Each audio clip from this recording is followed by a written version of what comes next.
자, 여러분, 우리가 예수님의 주재권을 인정해야 될 부분에 대해서 말씀을 함께 나누고 계십니다. 그래서 오늘은 예수님의 주재권을 인정해야 될 부분, 마지막 부분입니다. 마지막은 부르심에 대하여 말씀을 함께 나눕니다.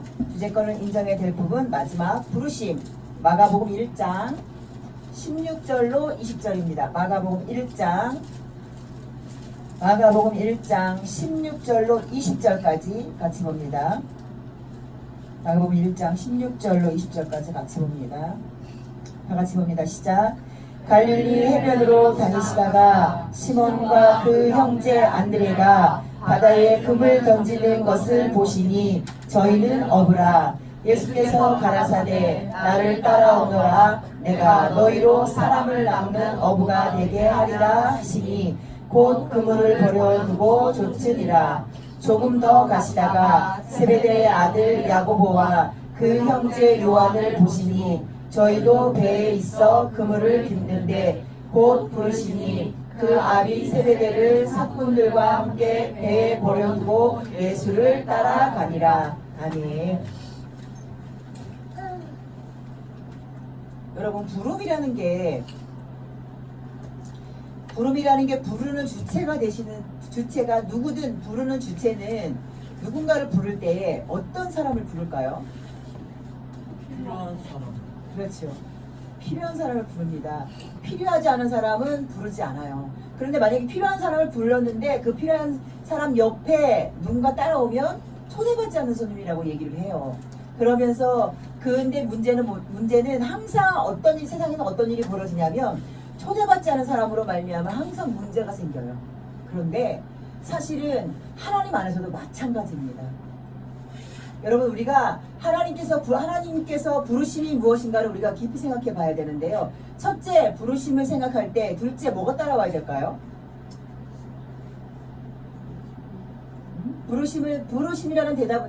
부르심이라는 것을 생각할 때 그 다음에 뭐가 따라와야 돼요? 부르심에는 응답.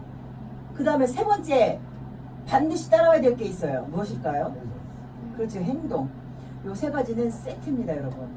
부르심과 부르심에 대한 화답, 그 화답에 대한 실천하는 행동이 세트가 따라와야 돼요. 이게 어디 하나에 박자가 안 맞잖아. 이거는 옳은 옳은 조합이 아니에요. 여러분, 우리가 세상을 살면서 조합이란 말을 참 많이 써요. 요즘 시대에 조합이라는 말을 쓰는 것 같아. 애들의 남자 연예인 이렇게 모여있거나 여자 아이돌, 남자 아이돌 모여있는 사람들이 뭐라 해요? 야, 이 조합 참 좋다. 이렇게 표현을 해요. 왜? 내 마음에 든다는 얘기야. 보기에 내 마음에 든다는 얘기예요. 세상 사람들도 어떤 무리를 보든 무엇을 보든 내 마음에 보기에 좋아야 그 조합이 마음에 든다는 표현을 씁니다. 하나님의 마음에 드시는 조합이 어떤 조합이냐? 하나님의 마음에 드시는 조합은 하나님께서 부르심에 어떻게 화답을 하느냐, 화답을 하고 어떻게 응답을 하느냐, 이 세 가지가 딱 좋을 때 하나님께서 보실 때 심히 좋다고 말씀하실 수가 있을 거예요. 자, 그러면 오늘은 마가복음 1장에서 예수님께서 어부들, 세베대의 아들 야고보와 요한도 부르시고 시몬과 그 형제 안드레도 부르시는 부분이 나와 있어요. 그 부르실 때에 뭐라고 부르시냐면 나를 따라오너라. 내가 너를 사람을 낚는 어부가 되게 하리라 라고만 이렇게만 기록이 되어 있어요. 이거는 부르심이죠. 부르심을 할 때 화답을 했어요. 이들은 화답을 할 때 20절에 보니 곧 부르시니 그 아비 세베대를 사꾼들과 함께 배에 버려두고 예수를 따르니라. 이렇게만 기록이 돼 있어요. 그러니까 세베대의 아들 야고보와 요한이 예수님의 부르심에 화답하는 방법은 자기 아버지가 돈을 주고 산 품꾼들을 두고 예수님을 따르는 것까지 묘사가 되고 있어요. 자, 그러면 요것도 부르심에 대한 화답이 될 수 있어요. 그리고 누가복음 1장에 기록된 응답은 아버지가 일하고 있지만 아버지는 일하는 사람들과 함께 일하게 내버려 두고 자기는 예수님을 쫓는 게 세베대의 아들 야고보와 요한이 취한 가장 빠르고 선한 행동이었어요. 자, 여러분, 그러면 우리가 이제 하나님 앞에 하나님의 부르심에 어떻게 화답을 하고 어떻게 행동을 해야 되는지 말씀에 기록되어 있는 부분을 여러분 함께 볼 거예요. 자, 성경에 기록되어 있는 최초의 하나님 앞에 직접 부르심 받은 사람이 누굴까요? 아브라함입니다. 자, 아브라함을 부르신 것은 하나님이 아브라함을 부르신 것은 목적이 있었어요. 그 목적이 뭐예요? 내 백성을 삼으리라. 하나님이 이 땅에 이 땅을 만드시고 세상을 창조하시고 아마도 그 세상은 지구겠죠. 사람이 사는 세상. 우리가 목요일날 수련을 하면서 왜 우리는 창세기 1장을 에덴 동산이라고 생각을 했을까? 근데 창세기 1장은 처음부터 하나님 세상을 창조하시니라 이렇게 표현되고 있는데 그 세상 속에 세상 중에 하나님이 에덴이라고 하는 동산을 따로 별도로 구별하셔서 아담과 하와를 만드시고 그 속에서 진정한 하나님의 통치가 일어나는 나라를 만드신 데가 에덴 동산이거든요. 근데 우리는 창세기 1장 전체로 에덴 동산이라고 봤더라고요. 자, 그러면 하나님께서 하나님의 백성 에덴 동산을 만드셔서 하나님의 백성 아담과 하와를 만드셨습니다. 그리고 하나님은 에덴 동산으로 말미암아, 왜냐하면 에덴 동산에서 아담과 하와가 정상적으로 죄를 짓지 않고 번성하고 번성해서 온 세상으로 파송되는 게 하나님의 목적이었을 가능성이 굉장히 큽니다. 사람들 착각하는 게 있어요. 하와가 저주를 받아서 아이를 낳았다 이렇게 생각하잖아요. 그건 아니에요. 하와가 저주받아서 느끼는 건 뭐냐면 산고를 느끼는 거지. 하나님이 아담과 하와를 만드시면 니네 둘이 100년이고 200년이고 둘이만 살아라 이렇게 만드셨으면 그건 하나님이 아니시겠죠. 하나님의 품성은 번성하고 충만하게 해서 세상을 하나님으로 덮는 거, 물이 바다를 덮음같이 온 땅에 하나님의 영광이 덮이는 게 하나님의 목적이거든요. 그런데 여러분도 아시다시피 하나님의 목적이, 하나님의 방향성이 깨졌어요. 아담과 하와 때문에 하나님의 세상 모든 세상이 하나님의 백성으로 덮는 세계와 방향이 깨졌어요. 깨졌는데 하나님께서는 안 되겠다. 설마 깨졌지만 창세기 3장에 아담과 하와에게 양을 잡아서 짐승을 잡아서 피를 뿌리게 하고 그 가죽을 입혀서 세상에 내보낼 때에 하나님과의 관계가 회복되는 것을 가르쳤어요. 그게 뭐예요? 제사예요. 가르쳤어요. 그래서 아담이 하나님과의 관계가 회복돼서 잘 되어져 가면서 가인을 낳았을 때 성경에 뭐라고 되냐면 하나님이 함께 하셔서 나에게 아들을 주셨다라는 뜻이 가인이에요. 근데 가인이 세월이 지난 어느 날에 제사를 어기기 시작합니다. 자기 방법대로 어기기 시작합니다. 그러면서 자기 동생 아벨을 죽이면서 하나님 나라의 비극은 다시 시작됩니다. 하나님은 아담하고의 관계만 회복되어지고 아담이 제대로 가르치면 가인부터 시작해서 쭉 다시 온 세상을 하나님의 제사의 회복으로 말미암아 온 세상을 하나님의 영광으로 덮을 줄 알았는데 가인이 또 삐딱하게 나갑니다. 그래서 하나님은 노아 때 결국은 하나님의 아들들은 셋 계열이에요. 아벨이 죽고 나서 하나님이 선물로 주신 아이 셋. 그 셋의 후손이 셋 하나님의 아들. 가인이 하나님으로부터 저주받아서 세상에 나가서 자손을 낳은 계열이 가인 계열이라고 이렇게 말합니다. 그게 사람의 딸들이라고 성경은 기록되어 있어요. 창세기 6장에 드디어 노아의 홍수를 하나님께서 계획하시면서 노아의 홍수를 내리십니다. 그 계획하실 때 하나님께서 뭐라고 하시냐면 성경에 하나님의 아들들이 사람의 딸들을 보고 심히 사랑하여서 결혼해서 가정을 이루기 때문에 하나님께서 그것은 도저히 아니기 때문에 하나님 앞에 의롭게 인정된 노아의 가족만 제하고 물로 세상을 심판하십니다. 그런데 하나님이 심판이 끝나시자마자 하나님께서 탁 하신 말씀이 있어요. 내가 보니 사람은 태어나면서부터 하는 모든 생각과 계획이 다 악하다. 그러니 내가 세상을 다시는 심판하지 않으리 이렇게 말씀하십니다. 노아로부터 1000년이 지납니다. 1000년? 500년? 갑자기 헷갈렸습니다. 노아로부터 시간이 지나서 하나님은 도저히 안 되겠는 거예요. 아무리 들여다봐도 하나님께서 노아에게 약속하셨기 때문에 다시는 세상을 멸할 수가 없어요. 하나님은 약속을 변개치 아니하시는 분이에요. 한번 약속을 하면 할 수가 없어요. 그래서 도저히 하나님이 속이 터져서 살 수가 없으셨어. 그때 하나님께서 쓰신 방법이 뭐냐면 할 수 없다. 내가 내 백성을 친히 내가 뽑아서 그들에게 내가 하나님인 걸 보여주고 내가 너희에게 이렇게 내가 하나님인 걸 보여줬으니 너희들이 나가서 내 백성이 돼서 세상 모든 사람을 내 백성 삼으라 이렇게 해서 부르신 사람이 아브라함입니다. 그래서 성경에 하나님이 온 인류 최초로 하나님이 직접 택하셔서 부른 사람이 아브라함입니다. 자, 그러면 왜 여기까지 아브라함까지 오기 장장 길었느냐? 하나님이 아브라함을 부르신 것은 목적이 계셨단 말이에요. 이 시대에 우리를 부르신 것은 틀린 목적일까요? 그렇게 생각하면 큰일 나는 거예요, 여러분. 이 시대에 하나님을 아버지라고 부른 사람 하나님이 부르신 목적은 똑같아요. 왜? 아브라함 때의 시대에 사람들이 살고 있는 사람의 개체수와 인구 분포도가 아브라함을 택해서 아브라함을 하나님이 원하는 땅으로 보내셔서 아브라함의 족속만 가지고도 세계를 복음화 정도 하실 수 있는 정도였다면 지금은 그 정도 갖고 안 되거든요. 그러니까 수없이 하나님은 세상 곳곳에 뻗쳐 있는 수많은 사람들을 자기 자녀 삼으시는 방법으로 지금도 세상 어디에선가 하나님의 부르심으로 하나님의 자녀가 돼가고 있는 거예요. 그러면 하나님의 자녀가 돼가고 있는 모든 사람에게 세상에 먼저 믿은 백성들이 반드시 해야 될 소리가 있어요. 해야 될 얘기가 있어요. 그게 뭘까요?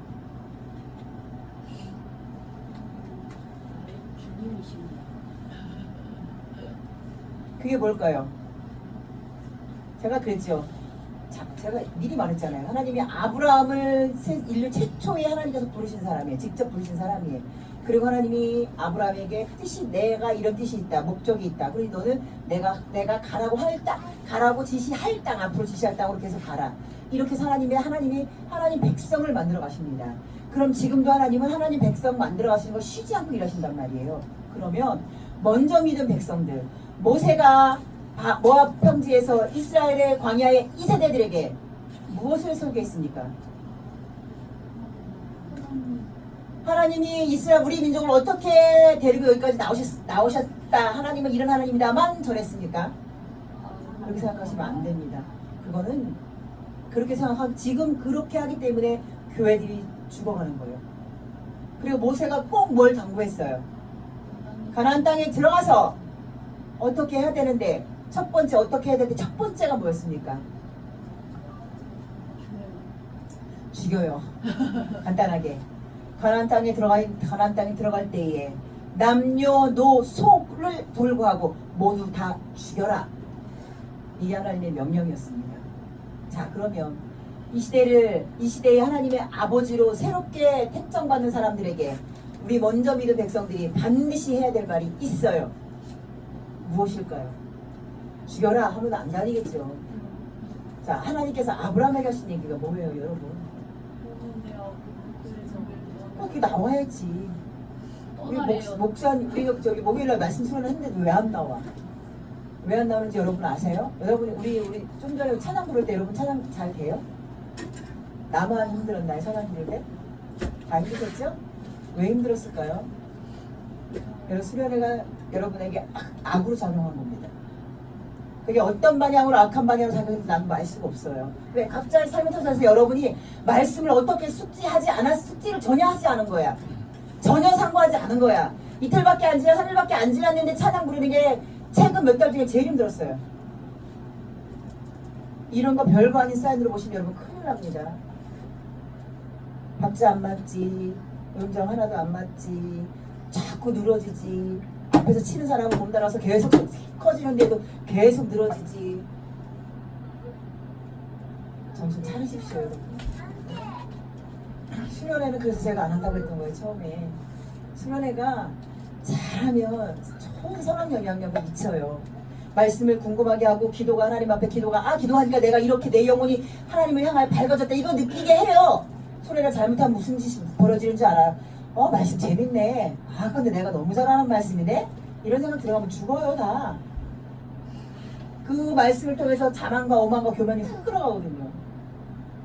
하나님은 여러분이 잘 아는 말씀을 여러분에게 주신 게 아니야. 아는데 하지 않고 발견하지 않고 시행하지 않는 말씀을 여러분에게 주신 거예요. 그러니까 지금 내가 분명히 목요일날 했는데도 안 나오잖아. 아브라함을 부르셨어. 그러면 아브라함의 부르심을 받았어. 하나님 최초의 부르심을 받은 사람이라고 얘기했어. 그러면 이 시대에 부름을 받는 모든 사람에게 우리는 무슨 말을 해야 돼? 하나님이 아브라함에게 했던 말을 해야죠. 근데 아무도 그 말 교회에서 하지 않아요. 그러니까 제대로 된 성도가 되지 않습니다. 하나님을 믿는 하나님을 아버지라고 믿기로 작정한 모든 사람들이 반드시 해야 될 게 뭐예요? 내 본토 친척 아비 집을 떠나 내가 내게 지시할 땅으로 가라. 이것밖에 없어요 여러분. 이거 하나면 끝나요. 아브라함의 인생의 이거 끝이에요. 가다가 오늘은 아브라함이 동쪽 방향 120도 틀어서 동쪽 방향이다. 아브라함 오늘은 저 위에 떠있는 별을 보고 따라가라. 기록은 안 돼 있지만 하나님이 아브라함에게 이곳으로 가라고 하시지 않았어요. 절대 기록되어 있지 않았어요. 내가 너에게 지시할 땅. 걸어가서 좀 쉬었다 또 어느 방향 또 어느 방향. 이게 가나안이었어요 여러분. 예수 믿고 우리가 예수님을 영접하고 교회를 다니면 우리가 가야 할 땅은, 그런데 너무 감사한 게 이제는 우리가 가야 할 땅이 제시가 돼 있어요. 우리가 가야 할 땅은 이 세상의 부귀와 명화와 평화와 생명과 기쁨이 아닌 이 땅의 것은 다 버려야 되는 소멸된 존재 같은 것이고, 하나님이 만들어놓은 하나님 땅이라는 것이 이 땅에 제시가 돼 있어. 얼마나 감사해요. 제시가 돼 있어서 얘기 안 하나 봐. 왜냐면 지시할 땅으로 가라 그랬으니까 얘기 안 하나 봐요. 세상 교회들이. 왜? 본토 친척 아비집을 떠나라면 누가 교회 다니겠어? 교회를 아무도 다니지 못해요. 어떻게 본토 친척 아비집을 떠나요?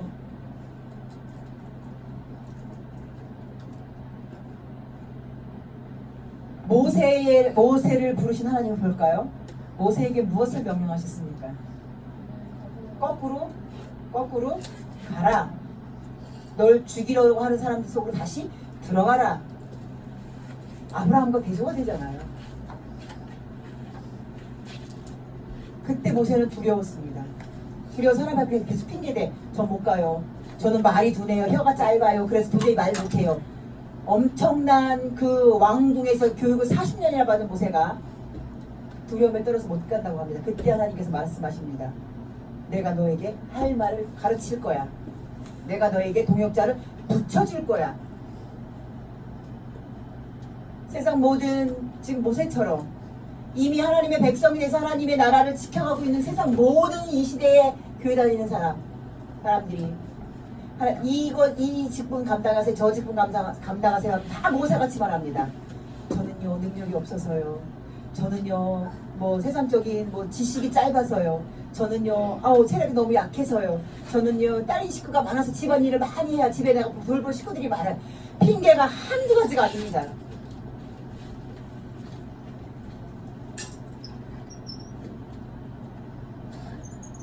왜 그럴까요 여러분? 처음부터 본토 친척 아비집을 떠나는 걸 가르치지 않았기 때문에 그래요.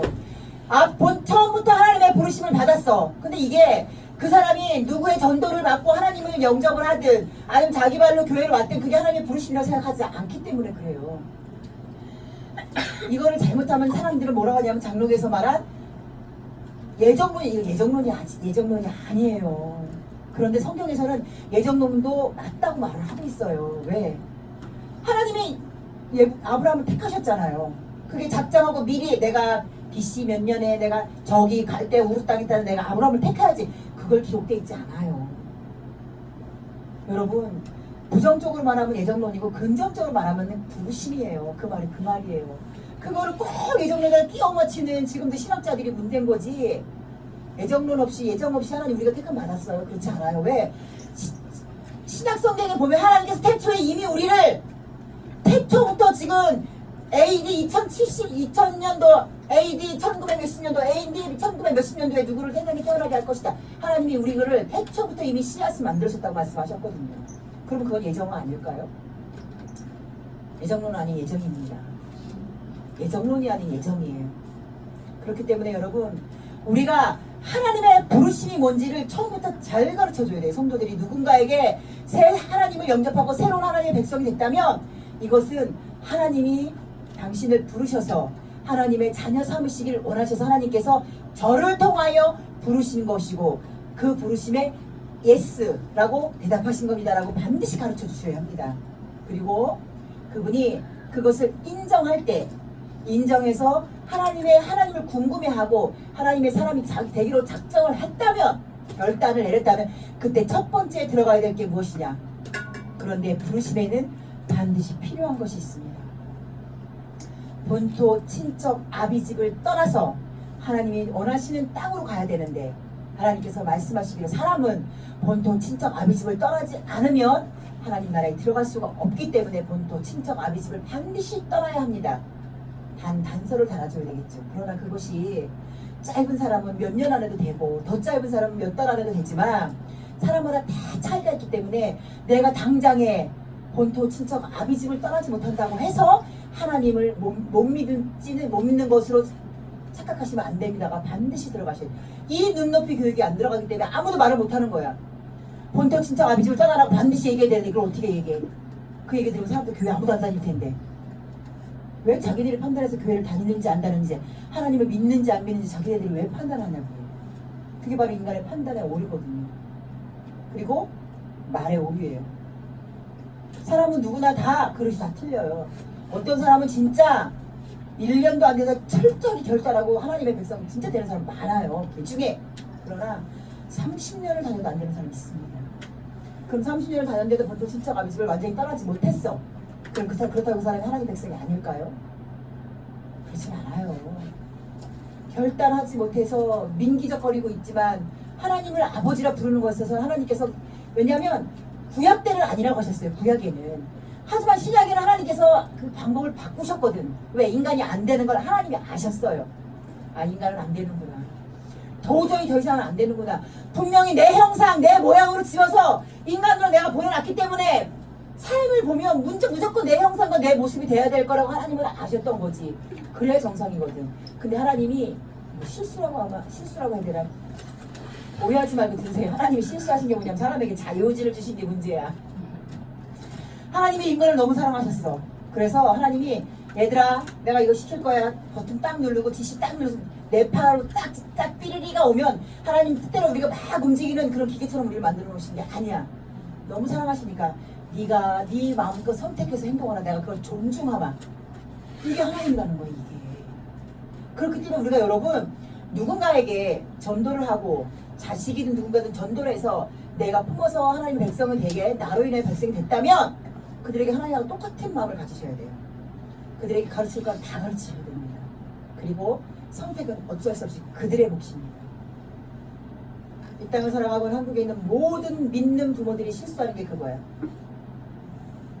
내 자식은 내랑 같이 예배 잘 드려야 돼.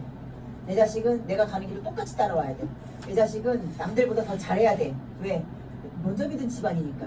이게 고정관념으로 박혀 있습니다. 그게 안 되면 하나님을 못 믿는 거라고 생각을 해요. 물론 미성년자일 때 하나님을 알지 못했다니까 반드시 그렇게 하셔야 돼요.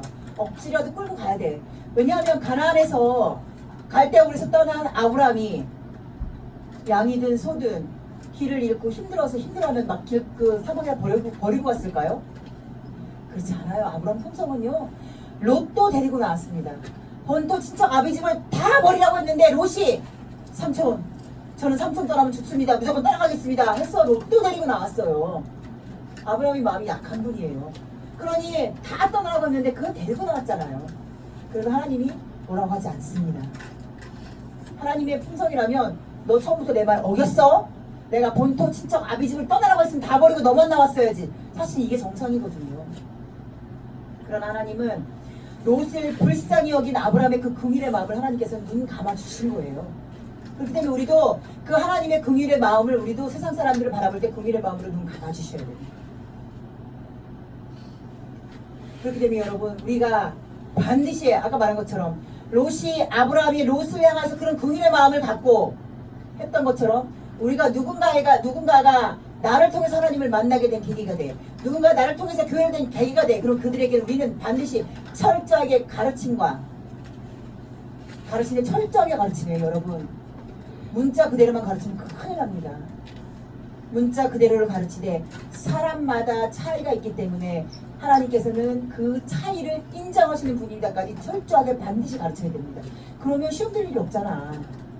처음 막 하나님을 영접하고 막 이제는 하나님을 진짜 하나님을 아버지라 부르면서 신앙생활을 하고 싶어하는 사람에게 그런데 반드시 알아야 될 것은 하나님께서는 아비 진짜 본토집을 떠나라고 하십니다. 그래서 성도님은 친구 누구는 반드시 아비 진짜 본토집을 떠나야 돼. 안 그러면 그걸 하나님을 믿는 거라고 아니라고 하신 거야. 이렇게까지만 하면 세상 모든 사람은 하나님을 이상한 하나님으로 알 수밖에 없어요. 그러나 어떤 사람은 빨리 될 수도 있고 어떤 사람은 조금 더딜 수도 있고 어떤 사람은 거의 안 될 수도 있고 그럼에도 불구하고 하나님은 우리에게 자신을 아버지라고 부르는 것을 선물하셨다는 것을 얘기해 주셔야 됩니다. 이게 부르심에 화답한 사람들에게 반드시 따라와야 되는 겁니다. 화답은요 내만 화답이에요 여러분? 그게 아니잖아요. 화답은 내 하는데 그 내 속에 뭐가 담겨져 있어요? 아 그게 그 뜻이구나 알겠습니다 까지가 담겨져 있는 거예요. 입만 내 하는 건 화답이 아니에요. 그게 여러분 우리 20대들도 그 정도는 알죠? 아 내가 저 아이들에게 이렇게 말했는데 아 입은 내 하는데 아 머리는 아니구나. 그게 눈에 보여요. 그게 우리 주혁이도 이해가 안 될지 몰라. 예진이는 이해가 되지. 그게 눈에 보여요. 입으로만 내 하고 속으로는 흥까지는 아니야. 아이 그냥 일단 피곤하니까 입으로 내 하자. 이게 눈에 환히 보입니다 여러분. 어린 친구들 눈에 환히 보여요. 보인다고. 근데 선생님들이 가만히 있는 거예요. 저 팰 수가 없으니까 가만히 있는 거예요. 팬다고 될 일이 아니니까. 다음에는 진심 어린 내를 하길 바라면서.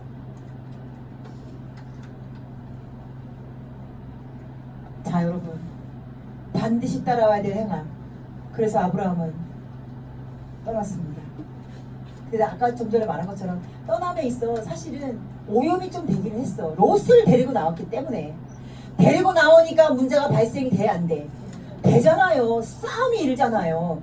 롯의 가문들, 롯의 하인들과 재물이 많아지고 아브라함도 자꾸 재물 하나님 복을 주셔서 자꾸 재산이 많아지니까 싸우잖아요. 싸운다는 것 자체가 말이 안 돼요. 롯은 조카예요. 아브라함은 자기 아버지 뻘이에요. 근데 거기서 싸움 된다는 건 말이 안 돼요. 그 얘기 잘 생각하셔야 됩니다. 먼저 믿음의 사람들이 옳은 길을 가지 않으면 분쟁은 계속 일어납니다. 자를 때 자르고 그냥 만약에 커버하기 주기를 생각했다 그럼 무조건 커버하셔야 돼요. 무조건 이해해 주셔야 돼요. 그러니까 무조건 이해하기 전에 첫 번째는 무조건 절도와 규칙을 가르치고 그리고 그를 향한 긍휼을 바라보시는 것. 아브라함을 우리가 성경 인물 탐구에서 아브라함을 봤지만 아브라함의 참 모순과 우리가 굉장히 많은 우리 믿음의 선조였었어요. 그럼에도 불구하고 하나님은 그 아브라함을 끝까지 사랑하셨다는 게 중요한 거죠. 왜? 우리도 모순투성입니다. 죄투성입니다. 날마다. 그래도 하나님께서 우리를 사랑해 주셨다는 것에 감사해야 되는 거죠. 자, 옳은 행함은 다른 거 없습니다, 여러분. 아브라함을 떠나라. 그런데 그냥 떠나는 거야. 아브라함아 네 아들을 죽여라. 죽여서 나한테 번제물로 드려라 할 때 아브라함은 고민하지 않았습니다.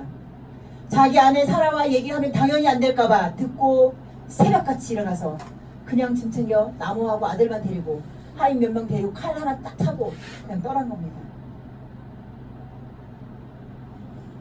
여러분 우리 인생에서 가장 부딪히는 부분이에요. 실행 어렵습니다. 실행이 어렵지 않은 제일 첫 번째 방법이 뭘까요? 우리가 아브라함 통해서 볼 수 있는 방법입니다. 응? 아무 생각 안 하는 거예요. 듣는 대로 막바로 시행. 아브라함은 그렇게 행동을 했습니다. 자 오늘 예수님께서 사람들이 예수님의 그 부르심에 어떻게 대답하시라고 얘기하는 걸 보면서 오늘 나온 말씀 마무리합니다. 자 먼저 이사야서 먼저 보겠습니다. 이사야서 6장. 이사야서 6장.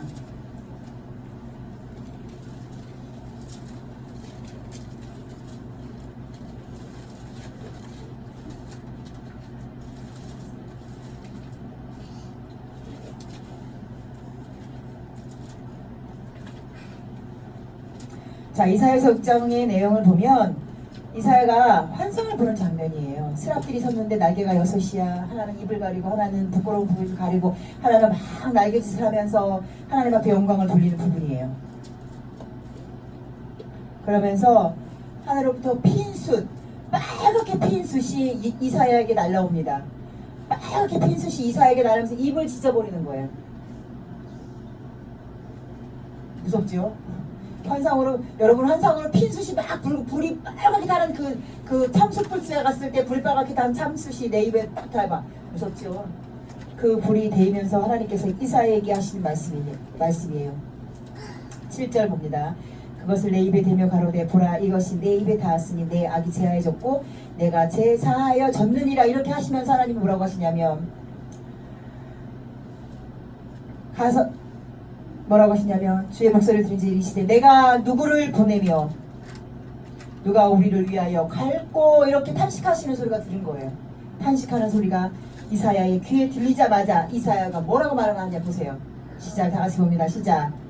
내가 여기 있어 나를 보내소서. 내가 여기 있나이다 나를 보내소서. 이렇게 말을 하는 거예요.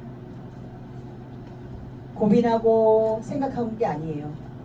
하늘로부터 환상이 보이면서 하나님의 음성이 들리자 하나님의 탄식하는 게 보이자마자 이사야가 받은 보이는 뭐냐. 하나님 제가 여기 있습니다. 그러니까 저를 보내주세요.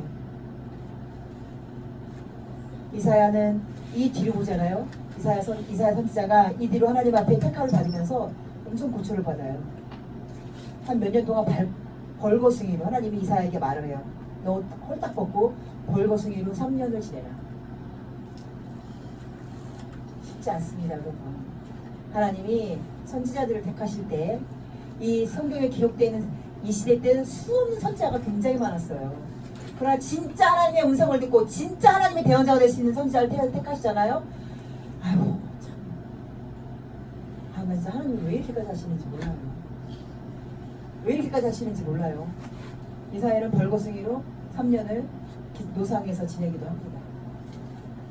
그러나 그게 눈앞에 보여지지 않은 상태였지만 이사야는 주여 여기 내가 여기 있으니 나를 여기 보내소서. 그거 한마디에 이사야 선지자의 인생은 희한하게 꼬입니다. 그러나 이사야서 어디를 봐도 하나님이 그렇게 하라. 그리고 이사야 아들도 일찍 죽습니다. 내가 네 아들을 이렇게 할 거야. 이렇게 이름도 주시면서 이렇게 할 거야. 이게 이스라엘 민족들이 하고 있는 결과를 보여주시는 거예요. 그래도 내 자식을 왜 죽입니까? 얘기하지 않습니다. 이게 바로 진짜 하나님의 은혜를 받은 사람들이 보이는 증상입니다. 자, 마태복음 갑니다. 마태복음 8장. 마태복음 8장.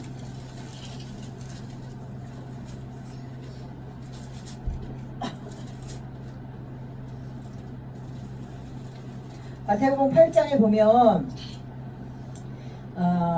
마태복음 5장, 6장, 7장은 산상수훈이에요.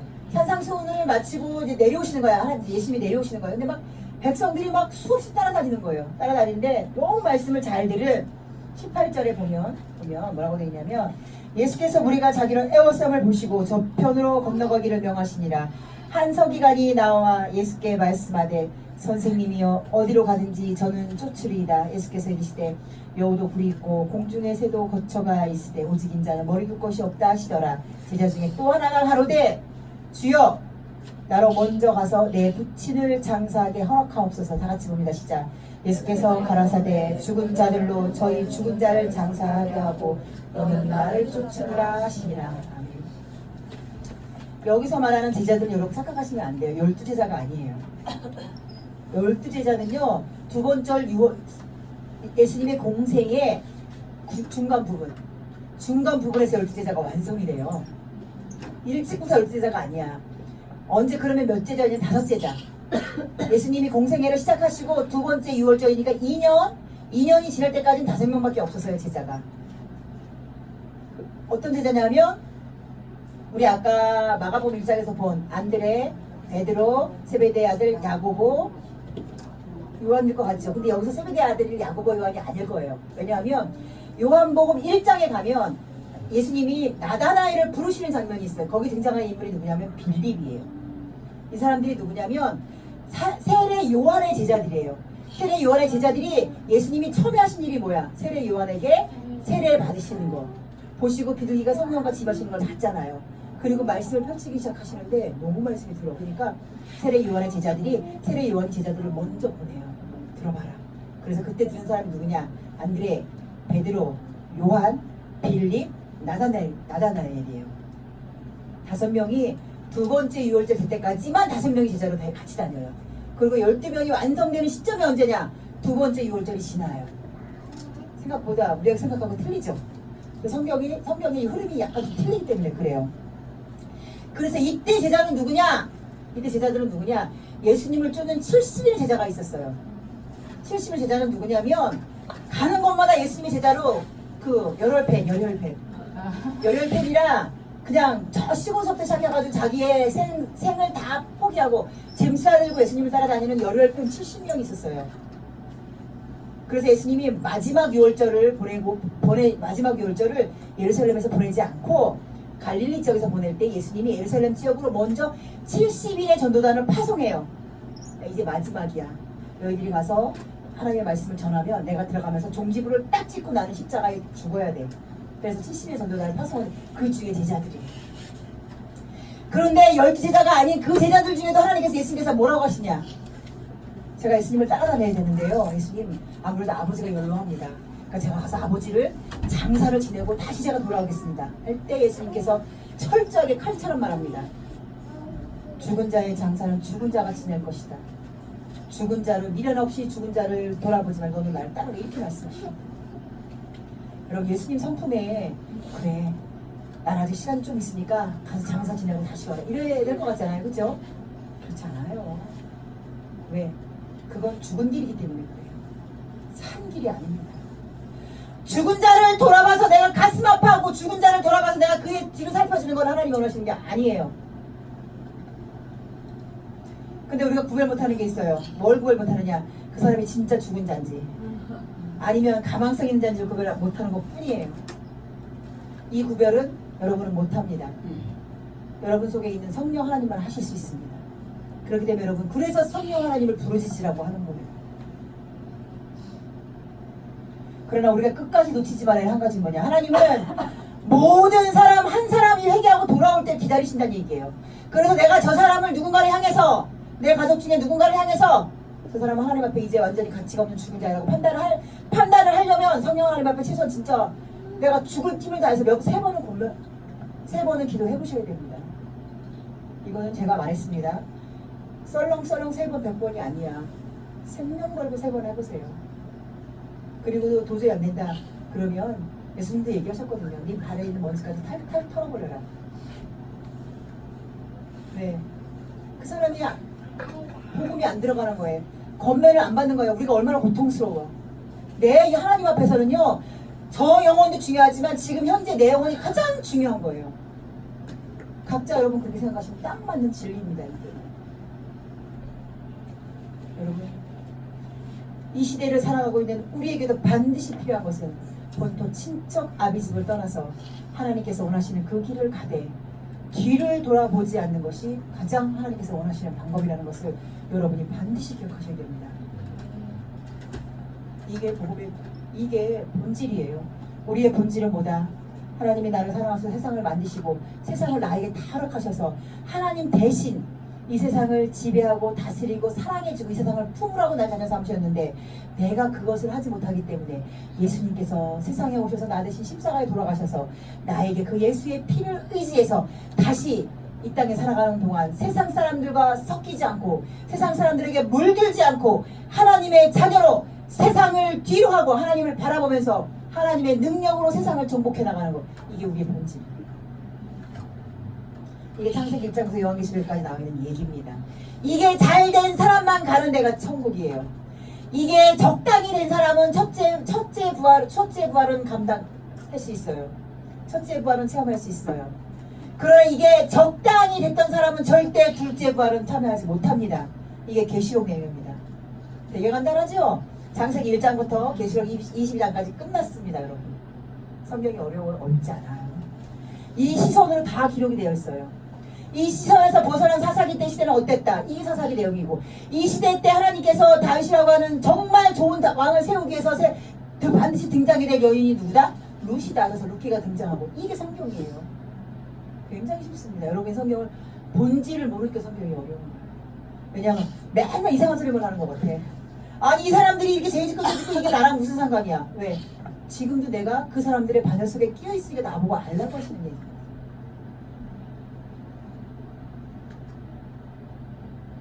여러분 하나님께서 우리에게 원하시는 본질은 무엇이냐? 내가 너를 이 시대에 나의 사람으로 불렀다. 그 부름이 너희 엄마 뱃속에서부터 태어났지만 그건 니네 엄마가 태어나게 한 게 아니야. 내가 너를 택해서 네 엄마 뱃속만 빌었을 뿐이야. 내가 너를 누구에 의해서 전도되게 했다. 그 사람이 널 부른 게 아니야. 그 사람의 입을 통해서 내가 널 부른 거야. 모든 것은 다 하나님의 부르심이라는 걸 여러분이 반드시 기억을 하셔야 되거든요. 하나님께서는 그래서 이 시대에 우리에게 누군가에게 나를 대신해서 누군가를 불러야 되는 도구로 사용하시기를 원하신다는 것도 반드시 기억을 하셔야 되고요. 그리고 내가 도구가 되어져서 하나님 부르심에 화답한 자가 있다면 반드시 나는 진짜 화답은 무엇이다. 그리고 진짜 실행은 무엇이다. 이것을 알게 하셔서 그들이 힘들지만 어렵지만 제대로 된 길을 갈 수 있게. 여러분 아실 거예요. 제대로 된 길은 끝이 항상 목적지가 틀립니다. 제대로 알고 가는 길만 맞습니다. 여러분 차 내비게이션 쓰시는 분 알겠죠? 내비게이션도요 믿으면 안 돼요. 얘가요 기상에 영향을 많이 받습니다. 비 온다. 저기압이다. 비가 올라가 기압이 났다. 얘가요 희한하게 말을 해요. 저는 얘 때문에 아주 엄청나게 고생한 적이 서울에 가서 옛날에 청주로 가야 되는데 지나가세요. 10바퀴를 돌리는 거예요. 결국은 내비를 끄고 어렵게 그냥 이정표를 보고 빠져나온 적이 있어요. 그때 비가 굉장히 많이 갑자기 비가 쏟아졌거든요. 그날 이후로 제가 알게 된 겁니다. 아, 안 되는구나. 전파잖아요. 내비게이션이 공중에 나는 전파를 잡아갖고 쓰는 거기 때문에 공중에 전파를 방향한 이상한 길가 흐르면 절대 망가집니다. 심장 박동 재우기, 인공 심장 박동 재우기를 가진 사람 옆에는 핸드폰 하는 사람이 있으면 안 돼요. 오류를 일으켜서 심장이 부정맥이 돼요. 그래서 그 사람은 핸드폰을 많이 만지면 안 돼요. 3G, 5G, 4G 절대로 안 되는 사람이 인공 심장 박동기 가진 사람. 지금 모르겠어요. 지금은 기술이 너무 좋아져서 그것까지도 차단할 수 있는지도 또 혹시 모르지. 제가 아는 지식에서는 그랬습니다. 얼마 전까지만 해도 안 되는 거예요. 똑같아요, 여러분. 만들어진 길은요, 사람이 어떠한 것을 조업한다고 해서 그 길이 변하지 않아요. 사람들이 그 길을 변한 것처럼 보일 뿐이야. 절대 이렇게 이 길을 가야만 그 끝에 하나님이 만든 나라가 있다고 하나님께서 정해놓으신 그 길은 절대 변하지 않습니다. 그 길이 뭐냐? 본토 친척 아비집을 떠나 내가 지시하는 땅으로만 가야 그 끝이 보인다는 게, 그게 하나님께서 우리에게 주신 길입니다.